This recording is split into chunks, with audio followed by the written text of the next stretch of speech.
कन्नप्पा शिव के कट्टर भक्त थे और श्रीकालहस्तीश्वर मंदिर से निकटता से जुड़े हुए हैं।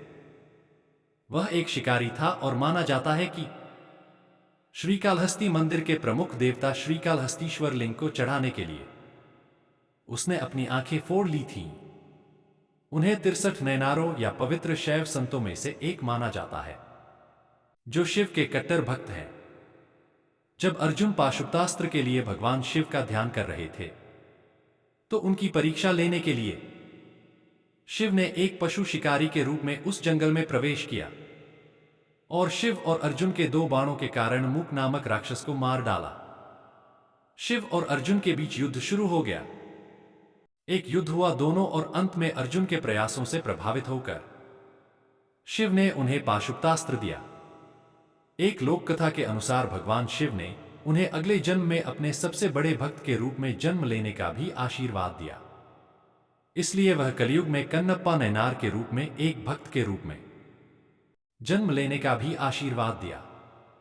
इसलिए वह कलयुग में कन्नप्पा नैनार के रूप में एक भक्त के रूप में कन्नप्पा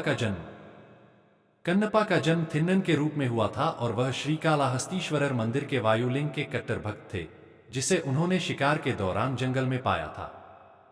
एक शिकारी होने के नाते वह नहीं जानता था कि भगवान शिव की ठीक से पूजा कैसे की जाती है।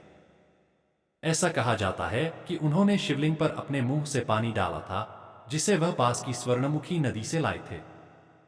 उन्होंने भगवान शिव को जो भी जानवर शिकार किया जिसमें सूअर का मांस भी शामिल था उन्हें चढ़ाया।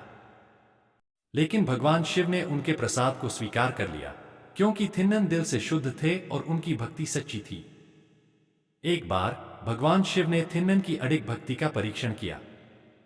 अपनी दैवीय शक्ति से उन्होंने एक कंपन पैदा किया और मंदिर की छतें गिरने लगीं। थिन्नन को छोड़कर सभी पुजारी घटनास्थल से भाग गए, जिसने लिंग को किसी भी क्षति से बचाने के लिए अपने शरीर से ढक दिया। इसलिए उसके बाद उनका नाम थेरान बहादुर रखा गया। मोक्ष मुक्ति। थिन्नन ने देखा कि शिवलिंग की एक आंख से खून और आंसू बह रहे थे, यह महसूस करते हुए कि भगवान शिव की आंख में चोट लग गई है। थिन्ना ने अपने एक तीर से उनकी एक आंख को बाहर निकालने के लिए आगे बढ़े और उसे शिवलिंग की आंखों से खून बहने वाले स्थान पर रख दिया। इससे लिंग के उस नेत्र से रक्त बहना बंद हो गया। लेकिन मामले को और जटिल बनाने के लिए उन्होंने देखा कि लिंग की दूसरी आंख से भी खून बहने लगा है। तो थिन्ना ने सोचा कि अगर उसे अपनी दूसरी आंख भी निकालनी है तो वह उस जगह को जानने के लिए अंधा हो जाएगा जहां उसे अपनी दूसरी आंख को लिंगम की खून बहने वाली दूसरी आंख पर रखना होगा।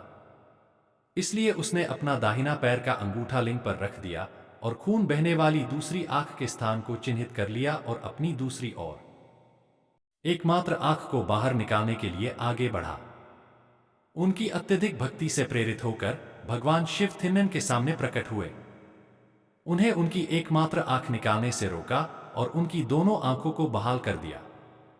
उन्होंने थिन्नन को 63 नैनारों में से 10वां बनाया और उन्हें कन्नप्पर या कन्नप्पा नैनार कहा जाता है।